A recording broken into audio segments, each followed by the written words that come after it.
in the spirit of Guy Fawkes, this is a small rhyme from Boris, to Boris from Guy Fawkes. So hello Boris, Guido here. Thought it was time for a word in your ear.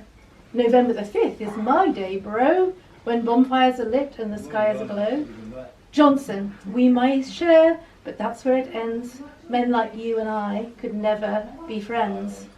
I stood for a cause, I believed it was right, but I don't understand your reasoning tonight.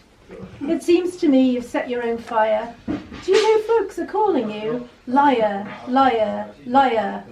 No, Boris, you won't steal my night of remembrance, gunpowder, treason and plot. But I wonder how one day you will be recalled, privileged hero or a blonde muddled clot.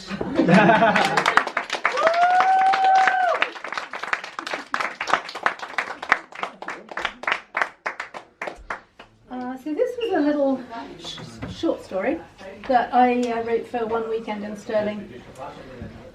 It's called The Woman from the Marsh. From the edge of the marsh, the old woman pointed her gnarly finger toward the village of Warburton. The luminous, warm yellow light from the harvest moon belying the cold autumn air. Following her finger, the black mass flew across the moon, covering her in a cloak of darkness. The sound of their wings beating like a rhythmic drum. The fact that Billy Sinclair was a scourge of the community does not alter the fact his mutilated body is a crime needing investigation, said Inspector Manners sharply. His eyes darted between the ragtag assembly of police officers he'd managed to rouse. Daring any more insolence, his crumpled face was dour. With retirement imminent, a brutal murder was not how he envisions concluding his career. What the devil? Hey, sir, devil is right. Dr. Pence has never seen anything like it.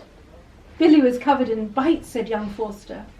Forster's ability to state the obvious made him the butt of the station. Manners shook his head, pointing at the window.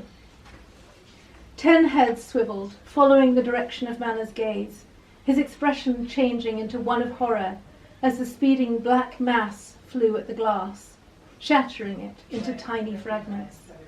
The drone of buzzing blended with curdled shouts and screams of humans. There was no escape as 1,000 or more winged beetles covered the door and walls with their shiny shelled bodies, their now red eyes dulling the yellow light from the rising sun to a muddy brown hue as blood from their prey sated them. The winged mass returned over the marshland west of the village, and the old woman stood under the ancient oak, her arms raised warrior-like toward the rising sun. It's done, she said softly, and sank, reclaimed once again by the marsh.